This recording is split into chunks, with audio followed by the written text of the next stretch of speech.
Hey guys, welcome to Trauma Talks Live. My name is Russ Tellup. This show is created to help you understand your nervous system, to share real stories, and to offer language and tools for your healing journey.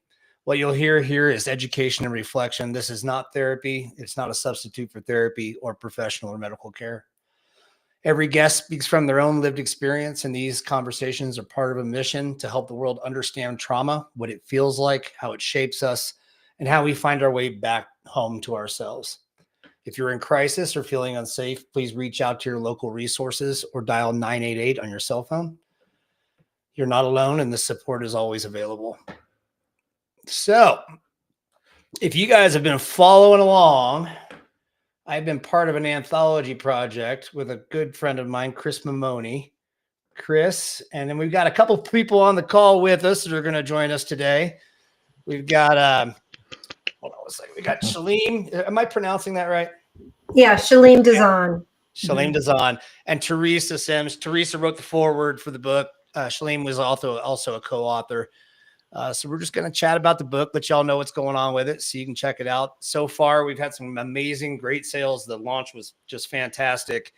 When I say sales, I mean exposure. Lots of people have downloaded the book and have read it, and we've gotten some amazing reviews. So I'm just going to toss it to Chris. And Chris, you just talk about how this thing came about and your vision and kind of where we're at. Definitely. So I just want to say welcome, guys. This is a copy of the book that's coming through. So the pathway to finding this book and creating this idea and bringing it to life was really born out of the podcast I started this year. I started my podcast at the end of February.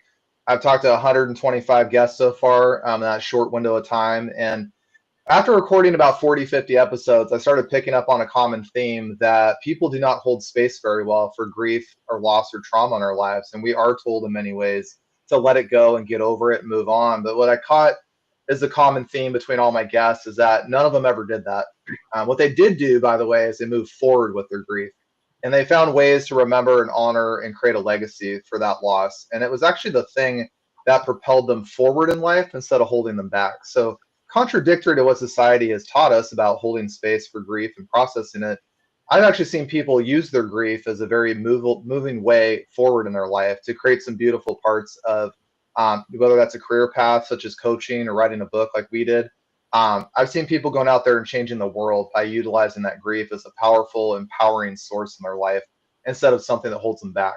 And so I reached out to several guests that were on my podcast, and I was very, very humbled to say that not a single one turned it down. That was the funny part. And what also came next, by the way, is some guests in the book had ideas of what they wanted to write, and it quickly became something deeper and more powerful.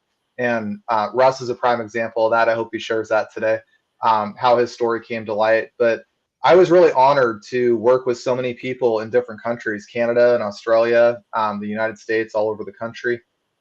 This really was a global project in a lot of ways. And also, this book doesn't have loss like we typically talk about it. Everybody thinks grief comes from death and dying. There's so many parts of life in there that were talked about in the book that we oftentimes don't speak of, like pet loss and losing relationships, going through divorce, things like that. Talking about suicide. We talked about all these areas of life that aren't really held space for in the book. So I personally was very, very grateful and very, very honored that so many people that I had met through podcasting wanted to jump on board and create such an empowering, moving book that talked about grief in a whole different light. Because I think this is where we can help change the world and start helping people discover their own empowered grief journey. Yeah. So. Yeah, the experience for me was absolutely incredible. I'm sure that Shalem and Teresa would say the same. In fact, I've heard them say it in the past.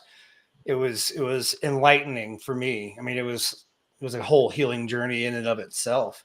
This is the Facebook or the Amazon page, guys. We can go check it out. That's the cover. We're looking at about 45 reviews. Man, if you guys have read this and downloaded this, we would love it if you would write some reviews. We'd love to get that above 100 would be optimal, right? Yeah, it'd really be awesome to get 100 reviews. And I only say that because the power of what's already come out of us launching this book, we've gotten 45 reviews from across the country and across the world. And I'll be honest with you guys, when I started thinking about this book project, I was really concerned how it was going to be received. I didn't know if people were going to like it. I didn't know if it was going to be, oh, it's another one of those books. I didn't know how people were going to take it. And when I read the reviews on Amazon that came out the first 2 days after we launched it, I was really hit in a very deep place with it because what people wrote in those reviews came from the heart. It came from the soul of humanity. And it was in a place that made me so humbled and honored to see that all of the hard work we put into and writing our chapters really touched people in a very powerful place. And I'll share Shalem for I'll have her talk about her story, but I'll just say that she went through back-to-back losses. She lost a husband to cancer, lost a boyfriend to a heart attack, lost her pet Digby, her dog that meant the world to her. She lost all those things back to back.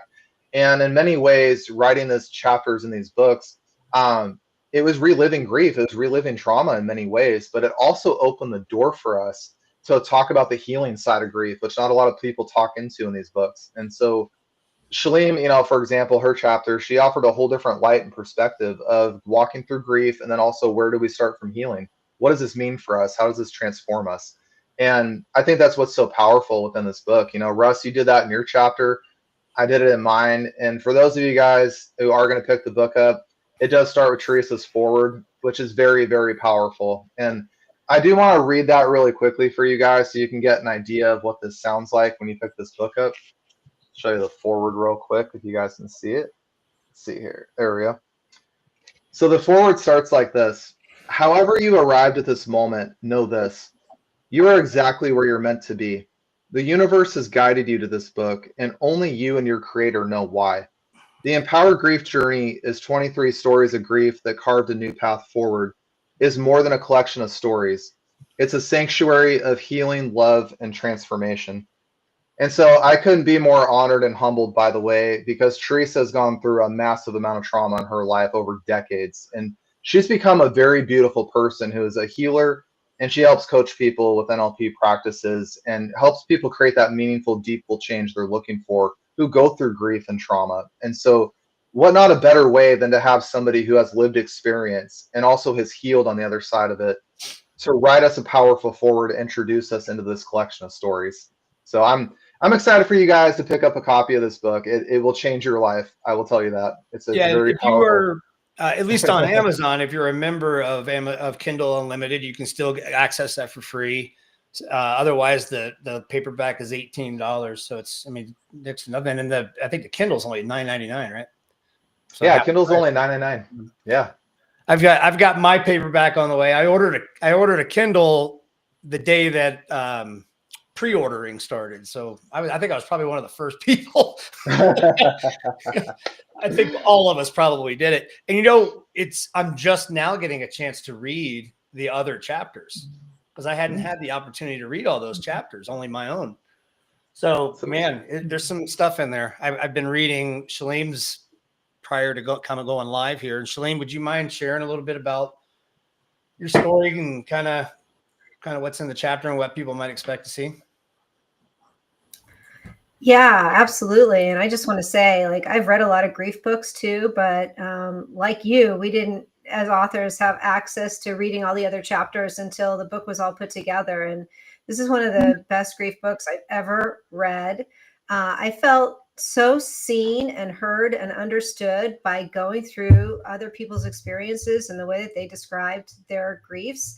And mine happens to be bereavement grief, but all the other griefs were absolutely just as important, and their experiences that they were able to put into really, really quality writing. Wow, I just felt like they were describing so much of what I had gone through that I didn't necessarily always have words for. So in my chapter, it's called "The Return to a High Mountain Place," and so much of my grief story kind of revolves around this high mountain place that's called Illumination Rock. And I wrote a book last year called Illumination: A Griever's Journey Through the Darkness. That was that was real time chronicled over the course of my grief. So I had wrote my first poem about grief the night that my husband died of cancer, and that's really when my grief story erupted. And we were newlyweds. So I was 45 years old when I became a widow, and he was 48. And he had been a survivor of childhood cancer. So he had a zest for life like nobody I've ever met. And as you can imagine, he didn't want to die, and I didn't want him to. So when he did, I did a deep dive into grief, and you kind of get a taste of that in my chapter. And then, time moves forward. And one of the things that really got me through the darkest days was our dog, Digby. And I can still see my husband sitting there on his deathbed. And he said, I want my ashes scattered someplace high and beautiful, like Illumination Rock up on our favorite mountain, which was Mount Hood. And we were backcountry skiers. So that's, it's kind of it's a long climb to get there. And then you ski down miles to get back to the parking lot. So that following, he died in January of 2017. And the following May, I took that solo trip up to Illumination Rock, and I had his ashes, and then I had our dog Marley's ashes. That was before Digby. And honestly, I was so incredibly grateful to have Marley's ashes to leave up there in that high mountain place, because it's lonely, and it can be a hard thing to let the ashes go, even though it's just ashes, it's still a connection. Sure. So, and then later that summer, my best friend got a brain virus, and she died within 6 weeks. And that felt very dramatic at the time. I think one of the things I'm reading in the book, and I so appreciate that other people have gone through this experience, that because it can feel very isolating when it's happening to you, is that you kind of lose a lot of your friends and family because they don't really know how to be with you when you're in a really intense experience of grief. And so Bevan was one of those friends that she was the only friend actually that we became better friends after my husband died. And she was like, you do grief your way. I just love you. So, I was with her the day that we realized that she had lost her equilibrium and couldn't walk straight. I was there in the emergency room and in the hospital. And she died very, very quickly and left behind, a 2-year-old and a 5-year-old. And it was just really tragic in every way. And so I was really grateful to be able to write about that in this chapter, because I didn't write about that in my book, Elimination. Somehow, I don't know why. I was writing something else at the time. I kind of went into I was writing a fiction, to be honest. I went into a grief fiction that I was writing, and I just didn't have the poetry for Bevan. So it was really an honor to be able to talk about her in this chapter.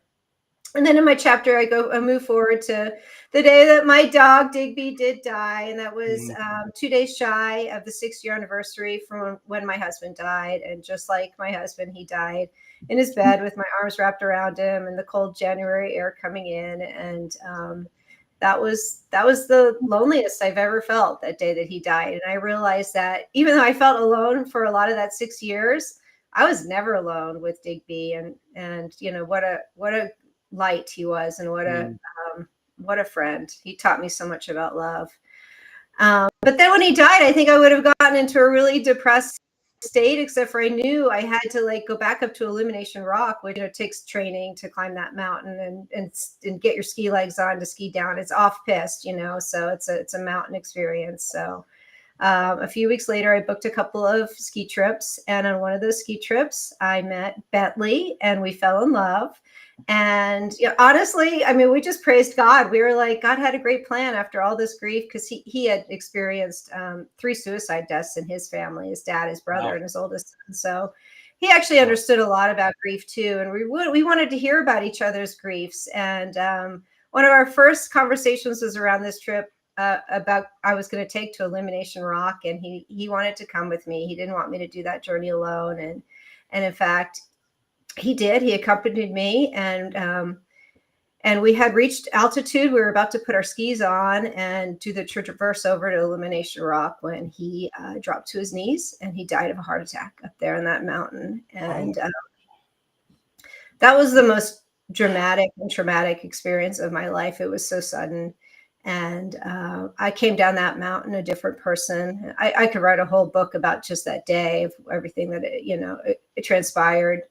But, eventually when that day was done, I had to face the rest of my life alone. And I went back to writing, and I camped out in the back of my truck in wild places in Idaho and Oregon for about 3 weeks. I couldn't be around people. I kind of lost my mind. It felt, unreal that this was happening. So yeah, you kind of get that in my chapter. And one of my signature sayings that has come out of all the deep thoughts that I've had around grief and life and beauty and love, is this saying that perhaps after all, a broken heart is like a broken mirror with more places to reflect the light. And I do believe that, and I see that in this anthology of authors that I've been involved with. Every single one that I've connected with has shown such an incredibly beautiful light. And I think for all of us who are in the grief space, people, whether they talk to us about their grief, they know that we're a safe place to go with that. And so I hear so many people's grief stories, and and I see that the light that they're reflecting as they come through into a healing place, and find gratitude, and anyway, right, despite the hardship, and just realize, like, we have a choice. We're going to be changed when we go through these dramatic experiences. We're not going to be the same. We don't have a choice about that, but we have a choice of how we change. And we can either turn bitter and angry, and I was for a period of time, believe me, that's a natural thing. So don't judge yourself if you're there, but you just don't want to get stuck there. Ultimately, you really want to turn into a better version of yourself, a stronger version, a kinder version, one with more empathy and compassion. Yeah. Turn the pain into purpose. 100%. Yeah. I'm curious, because you've been in grief counseling for quite a while now, right? Just about a year and a half. Yeah. Okay. All right. So that's, and you, Chris, too. I'm curious and you, Teresa. I work with a lot of childhood trauma, a lot of men's mental health stuff. And sometimes you feel like a sponge taking on all these stories as you're hearing all these stories. How do you guys cope with that and not allow that to trigger you further? Shalane, do you want to go ahead on that one? Poetry's always been what has helped me to, just to put it down in a space, and then allow that to be what it is and walk away. So after my sessions with my grief clients, I will often write them a poem about what we spoke about, and they're really grateful to have that. I'm putting it in a reflection that they weren't able to, because I've honed my poet's voice, and always spinning it with a sense of, like, I know that there's strength there, and that you will find the light. I always spin it in that kind of a way at the end. So yeah, that has helped, because you're right. A lot of these stories they're really sad, and they come with, oh yeah, my daughter died last year, but gosh, my mom committed suicide when I was a kid too, and so they come with unprocessed grief from earlier things as well. Mm-hmm.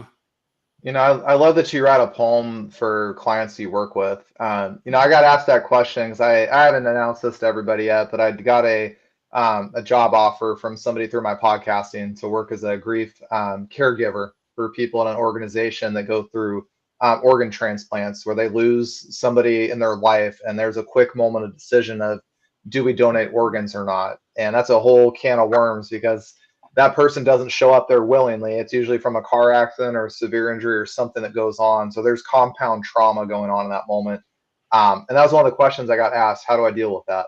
And I told people that I interviewed with, I said, I don't take that on because it's not my experience of life. It's not mine to own.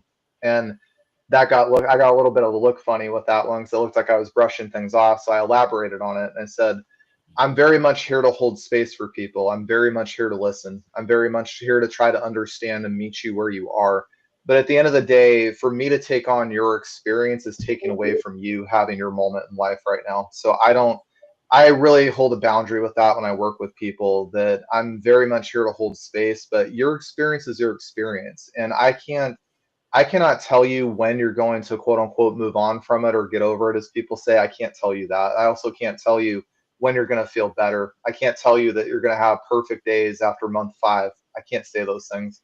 But what I can also say, though, is that this moment will be very painful for a long time, whether that's weeks or months or even years for some people. But I also tell you that one day that light will come to you, and it will show itself to you in your own time, in your own way. And I only hope that in that moment, you'll be able to see that just in a glimmer of it and see it. And you'll be able to sit there like I did in the worst moments of my life when I lost my son and say, this can either be a tragedy that defines me, or it can be the thing that has purpose in my life where I go out and create a legacy and I honor that person I lost. I make meaning and purpose out of my life from this. And that's not to say that we all, by the way, will not have bad days, because as we know in the grief community, you have good days, you have bad days, and you got to be appreciative of the good ones. So when the bad ones roll along, you got something to build off of. And so I always tell people it's like an ocean. You're going to have days where it's calm and smooth sailing. You're going to have days that you get pulled under and you're struggling to catch your breath. And to say that that's a normal way to hold grief and understand that that's what's going to happen as you navigate this journey, I try to normalize that for them.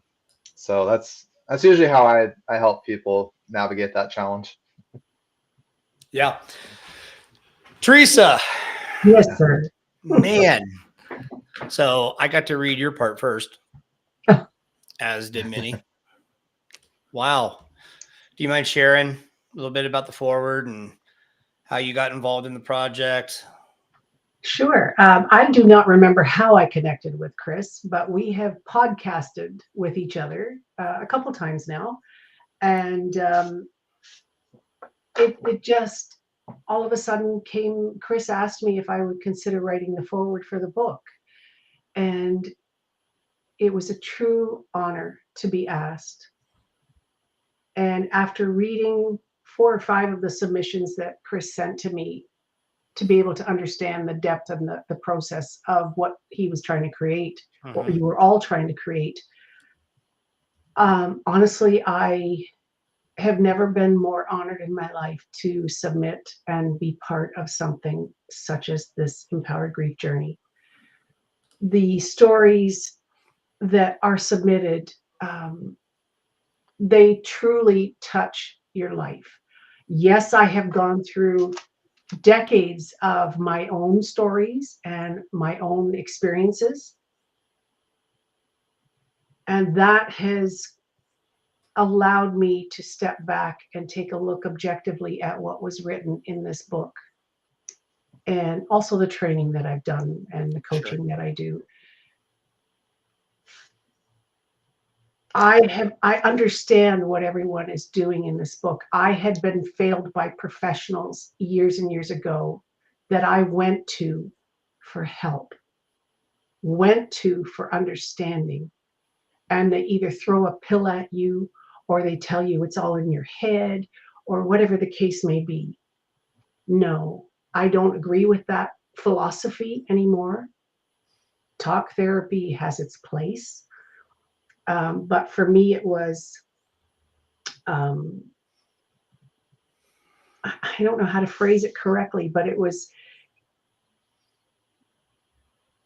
I'm lost for words. Can you imagine that? You know, Teresa, what I loved about you writing the forward is I still remember your messages you sent me on Facebook, and I knew when you sent me your response to reading those chapters, you were the right one to write the forward.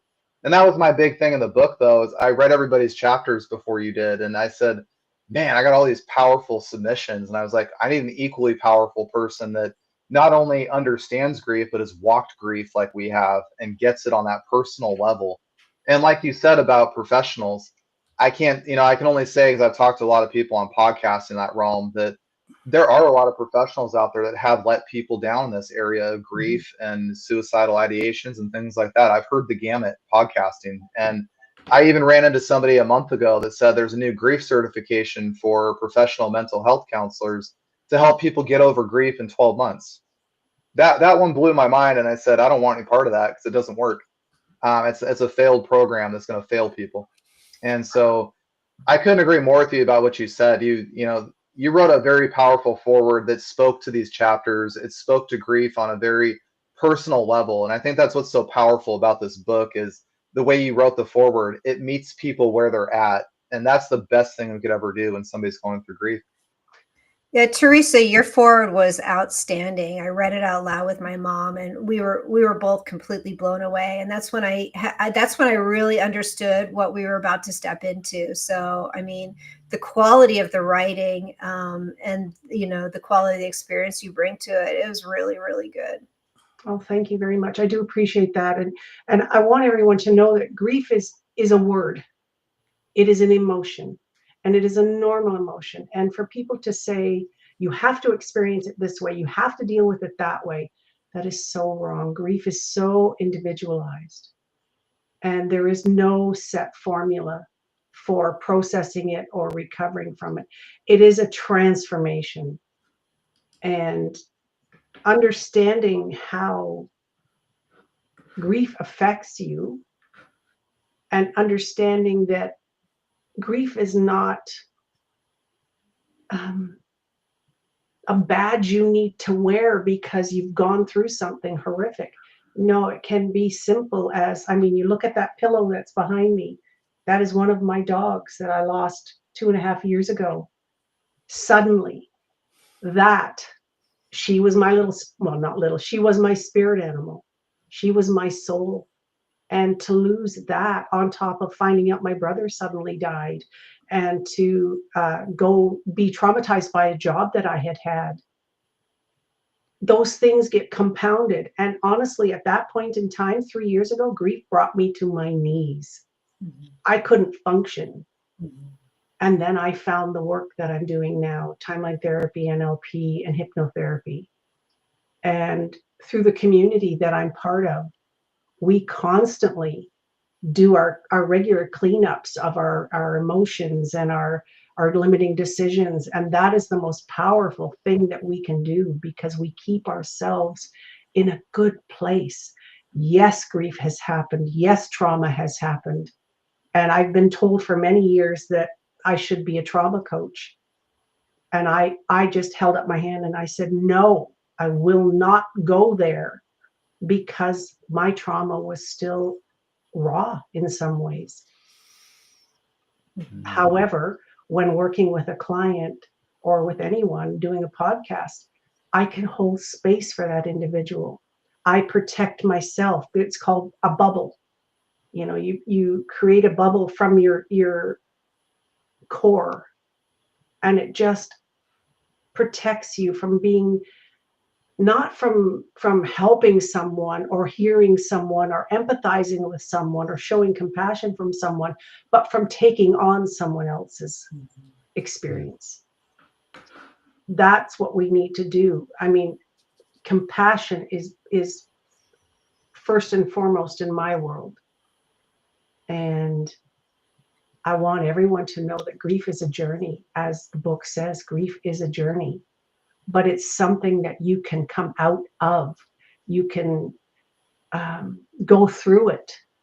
And there's so much learning that comes from it. And yes, it does transform you. Yes, it does change you. But who's to say that wasn't written in the cards for each one of us? You know, It's beautifully said. That's and in beautifully said. my experience of my life, every time I was going through a horrible experience, including almost taking my own life at one time, all I kept hearing was, you're not finished here yet. So I knew there was a bigger purpose. And we all have a bigger purpose. We all have. There's more for us on this earth. And if not here, it's later by the legacies that we're leaving now. Hey, Teresa, I wanted to read a part of your foreword, if that's all right. Go ahead. You wrote something very powerful that you've shared with me, and I thought the audience should hear this. Through this journey, I discovered how deeply grief had embedded itself in my body, mind, and soul, manifesting itself as dis-ease. Grief was consuming me. Now I understand grief not just emotionally, but also physically and spiritually. I've learned to process it, and I continue to heal every day, just as every author in this book has done. That is our wish for you, to find peace, healing, and grace. I thought that was a powerful part of the foreword. Thank you. Thank you. You know, Chris reached out to me. I was I almost did say no, because I didn't feel like I had anything to offer, because I didn't have anything that I felt like I grieved. But as I started to write it, because he made the suggestion of writing about the grief you would feel after, breaking a trauma bond. and which is an intense grief. Mhm. So I started with that in mind, and as I started writing, this thing evolved into something completely different, and it evolved into the grief over my father's loss. Even though I wasn't grieving his loss, I was grieving the loss of the opportunity to reconcile. So it ended up being pretty powerful for me as a healing journey. All the way through that. In fact, Chris, is it cool if I read part of this chapter? Yeah, absolutely. Okay. Let's see if I can do it without crying. And it's okay if you do. I know. I was, excuse me, I was 5 years old. I didn't move fast enough when my father wanted me to. He picked me up off the living room floor and slammed my body into the hallway walls as he carried me to my room, kicked the door open and threw me inside. All through my childhood, moments like this taught me to disappear, to stay small, to read every room like a war zone, and eventually to abandon myself to survive. My father died around 2020 from COVID. We hadn't spoken in 25 years. He was an evil, psychotic, narcissistic, abusive man. The world felt safer to me without him in it. At first, I learned, excuse me, after I learned of his death, I felt free to be me in ways I had never allowed myself to be, free to speak in ways I hadn't spoken before because of his cruel teachings, had always echoed inside my mind. I didn't grieve. His death barely came into conversation. Maybe once or twice with my brother casually. There was no sadness, no weight, no loss, just relief, just open space. That's how I opened this chapter. But what it grows into from there is learning that I did grieve, not necessarily him, but the opportunity to reconcile, or the opportunity to hear him say, I'm sorry for what I did to you and your mom and everyone else that I came in contact with over the course of 65 years. So, yeah, it was really intense. And man, I sent that first chapter to Chris, and it was really, really short because it was really, really hard to write about it. It was really difficult. So I found myself probably sending over 4 pages, 5 pages, maybe. Yeah, right about 4 pages. Yep. Yeah, and I had to go in and go into more detail on the stuff. But man, it going into this kind of deep-seated stuff in your body is hard, man. Releasing those emotions are really difficult. And I was telling Chris recently, I'm now writing another book because I caught the bug, I guess. So I'm writing a memoir-ish type memoir, self-help, personal transformation type thing. My story, and then practical tools that I learned that I can pass on in the book. But I've gotten through like age 12, chapter 3, and man, I have shed more tears on this keyboard in the last 2 weeks than I probably have in the last 2 years. Beautiful. Russ, that's a beautiful part of what I've seen you transform writing your chapter in this book. I've seen something amazing in you, and I'm going to openly share this with the audience, by the way, because Russ and I are the only 2 men in this project, and I don't say that as a brag or nothing. I'm saying that's reality. There's only 2 men in this entire book, and that's because men are not given space or taught emotions or taught how to feel. We're typically taught silence or be angry. We know those really well, but we don't know the in between. And what I am going to share with you guys, by the way, since you're listening to Russ's podcast today, this is a guy who actually knows how to be vulnerable. And in my opinion, in my view of the world, after what has gone on writing this book, vulnerability is strength. It is not weakness. And that is a big misconception society has. Vulnerability is strength. And when you read Russ's chapter, you will see that. And if you're a man listening to this right now, strength is going to be doing what Russ did, which is getting vulnerable with those emotions, allowing yourself to feel. When I read his chapter and I heard about his father cussing at him, throwing trash on him, and treating him the way he did as he opened with that chapter, my heart broke because I couldn't imagine being a little kid like that and having a parent that you should be able to trust and feel safe around treat you like that and cause so much unsafety and so much threatening environment. I couldn't even fathom it. I started getting water in my eyes reading that book. And I realized that I know who I know Russ to be today. I see this kid that grew up in a very broken home. He became something great. And by the way, he's got more greatness coming. Just wait for it. But I saw a guy out there saying, I'm going to be a man to show other men how to be vulnerable. I'm going to show them that is strength, not weakness. and I'm going to show them that it's okay to grieve. I don't And so remember this. I don't know. Remember, Shalene, I did see you raise your hand. I'll just a second. I don't remember if this ended up in the chapter, but there was a time when I was about 5 or 6 years old where I was sitting on the curb and the kids were holding my arms down, kicking me in the face, trying to get me to cry, because my dad had taught me so much not to cry that it had become like a thing. Russ doesn't cry. So they were literally running across the street, drop kicking me in the face, trying to get me to cry. Yeah. But that's, at 3 days old, you get your first spanking for crying. I mean, that kid right there. That's God. My heart just goes out to you, Russ, after reading your chapter. I'm sorry, man, but you have insurmountable strength in you. Shalene, what were you going to say? Oh, I was just going to say, I thank you so much for writing your chapter. It was such an important one for this book. And I don't talk about it. My dad died 5 months before my husband did, but I never consider that as part of my grief story because, like you, there were adverse experiences in my childhood and we no longer spoke, but you put words to something that, I really hadn't even considered, but, in hindsight could see how those patterns do affect how we grieve later in life. And so, thank you for finding the courage to be part of this. And it mattered to me, and I think it's going to matter to a lot of people. And I hope so. Right. I mean, that's the goal with all of these is with anything that we're doing. I mean, all of us are coaches I mean, we're all in the space doing the work. So we're not out here to fill up our Facebook pages. We're out. I congratulate you as well, Russ and Chris, for being the only 2 men in here. And what you're doing is groundbreaking. Men have emotions just like women. Men are human beings just like women. Men go through things just like women. We just process things a little bit differently, but that doesn't mean it doesn't affect who we are, how we are, and it shapes our lives in so many different ways.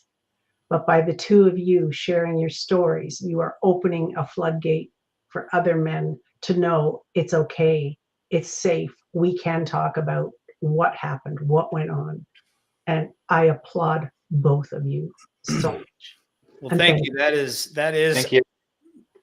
the mission from my standpoint, is to get as many men as possible to realize that vulnerability is not weakness. Vulnerability is strength. And that you're just going to pass this crap down to your kids, and they're going to pass it down to their kids, and they're going to pass it down to their kids. I'm carrying stuff from the 1700s, man. It's silly. And until somebody goes enough and stops, puts the brakes on, and tries to break the cycle, right? So that's what the goal is. That's why we have the men's healing group. For those of you who are not in the group, we have a men's healing group on Facebook. It's called Men's Trauma Unlocking. If you look that up, I'm in it. Chris is in it. It is only for men, and the purpose of that is to create a safe space where men aren't feeling intimidated about sharing those emotions in front of women, if that makes sense. Well, and sometimes the women are the catalyst for it as well. So sometimes, sometimes. But I think like the idea of 2 guys sitting together and chatting, they can get into some pretty deep stuff. You give 2 guys the space to just sit alone and chat, and they'll get into some good stuff. Once women are introduced, men start putting on a show, and we start putting on the macho act, and it shuts everything down. So that was the reason for the men's only group, is to create a space where there's not that influence, so that they can just be themselves. And even if if you don't even want to participate, if you just want to read what other people are putting in there, join it. It's a good group. It's moderated. I don't tolerate any crap in there. As soon as somebody starts acting up, they're gone immediately. It's truly a group meant for healing. So if you guys want to join, go join it, and we'll add you to the group. That's beautiful, man. Yeah. Does anybody else have anything?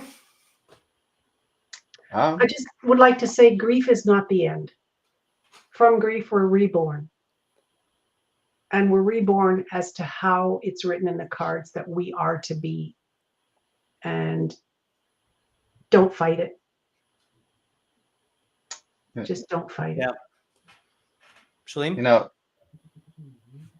I mean, I think I could read one of my, if you don't mind, I'd read my last poem from my book Illumination, because after everything I went through, my final message was this poem that says connect. And I really feel like that's what we're out here to do, is to encourage people to connect, because it can feel so isolating. So yeah, I'll read this one. Yeah, please do. When the sound of locust call stirs ancient forests in your bones, connect. When the thoughts first found in anger turn to butterflies, lighting paths of forgiveness, connect. When the first glance calls your heart to leap over rivers, casting hopes and dreams like sapphires and rubies towards a treasure chest of joy, connect. When lost dreams and broken hearts lie shipwrecked on islands under moonlit orbs, connect. When the only sound is your own heartbeat as emotions whisper trembling in deep places of regret, connect. When sitting stunned in grief's strong fist of struggle after ravens came and a murder of flight, connect. When daffodils and wild irises grow in places where the pain used to be, connect. When life's doorways open towards change or challenge or birth or death, connect. Beautiful. powerful. That's a really great way to end this show. Thank you. Chris, you got anything for anybody? You got anything coming up?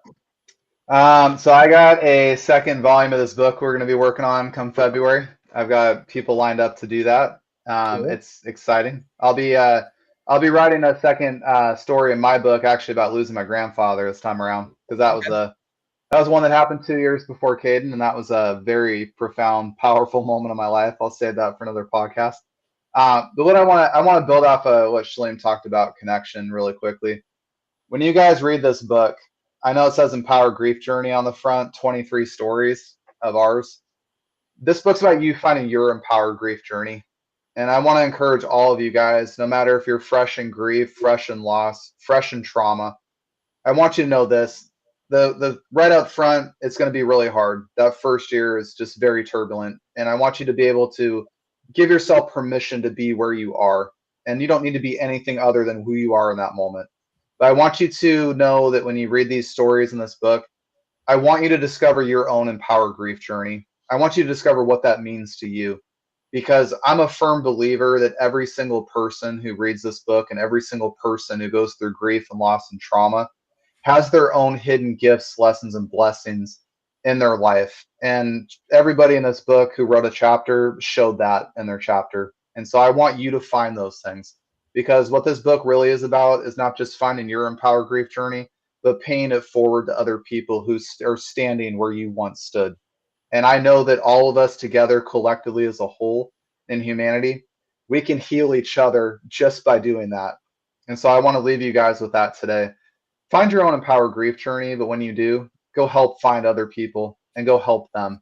Because if you're like me and you didn't have support when you went through all these things, be the person that says, I'm going to give you the support. I'm going to be there for you. I'll walk beside you. Go be that person in the world today. Absolutely. I've got a couple things going on. We've got a men's healing breakfast here in Colorado Springs. If you're local, that'll be at 7625 North Academy Boulevard. We're still working on the date. It's going to be right around Christmas. We're going to try to get some guys in there. I've got some speakers coming out. Frank Sinclair of Be Encouraged is the name of his business. He's a local motivational speaker. He'll be out to speak. I might try to get Joe Lewis of Angels of America's Fallen to come out and present kind of what he's doing. And then I'll be speaking as well. So if that's something you're interested in, it's 100% free. Breakfast is on me. My brother's got a ton of chickens, so we got tons of eggs. And so come out for a free breakfast and yeah, come out and be encouraged, right? All right, guys. Thanks so much, guys, for coming on. It was an honor to have all you on. It was an honor to write with all of you guys, too. It's just been an absolute pleasure. It's going to take me a while to get through the rest of these chapters. Shalem, I'm on yours right now, and it's powerful. So cool. All right, guys. Well, we will let y'all go and catch you on the next time. Take care. Bye. Bye. Bye.